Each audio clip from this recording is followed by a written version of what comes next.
এখানে আমি নিয়ে নিয়েছি সামান্য জিরা, শাহি জিরা নাই থাকলে ভালো হতো। এখানে দিয়ে দিয়েছি কয়েকটা গোলমরিচ, আছে জয়ত্রী, সামান্য একটু জয়ফল। সবটুকু আমি একটু ব্লেন্ডারে ব্লেন্ড করে নেব। আজ আমি রান্না করছি মোরগ পোলাও। প্রথমে ফ্রাই প্যানে আমি তেল আর পেঁয়াজ দিয়ে নিয়েছি।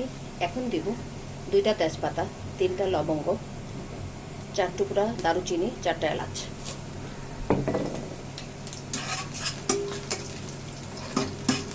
ভালোভাবে নেড়ে চেড়ে নেব। এখন আমি এখানে দিয়ে দিচ্ছি 2.5 কাপ পোলাওর চাল। চালটাকে আমি ভালোভাবে নেড়ে দিয়েছি। এখন আমি এখানে দিয়ে দিব 2.5 কাপ চালের জন্য 5 কাপ গরম পানি।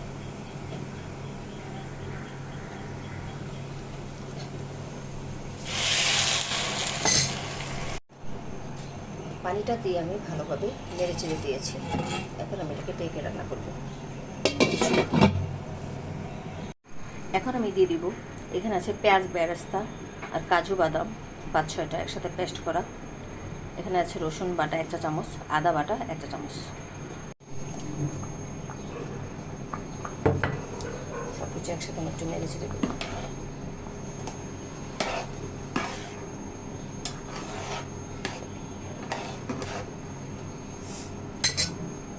আমি দিয়ে দিচ্ছি স্বাদ মতো লবণ। এখানে 1.5 চা চামচ লবণ আছে। সেই স্পেশাল মশলাটা যেটা আমি প্রথমেই করে নিয়েছি, এটা দিয়ে দেবো 1 চা চামচ। দিয়ে দিচ্ছি 1 চা চামচ কেওড়া জল। দিয়ে দিচ্ছি 2 চা চামচ গুঁড়া দুধ।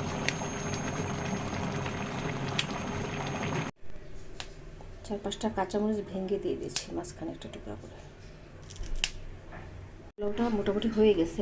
এই অবস্থায় আমি অর্ধেকটা পোলাও উঠিয়ে নিব। আগে থেকে রান্না করা রোস্টগুলোকে আমি এখানে দিয়ে দিচ্ছি। আমার চ্যানেলে আছে বিয়েবাড়ির স্বাদের চিকেন রোস্ট, ওটা সার্চ দিলেই পেয়ে যাবেন। সবগুলো আমি এখানে সুন্দরভাবে বিছিয়ে দিচ্ছি।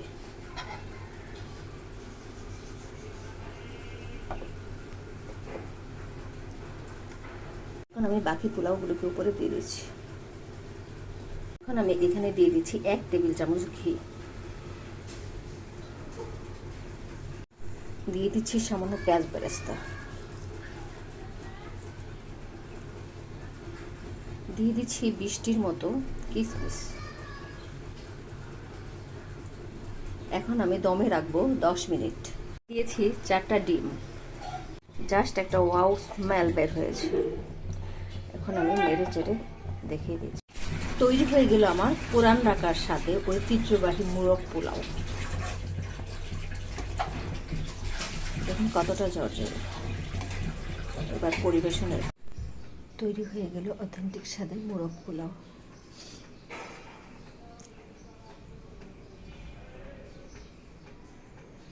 বাসায় আমার রেসিপি ফলো করে একবার ট্রাই করে দেখতে পারেন।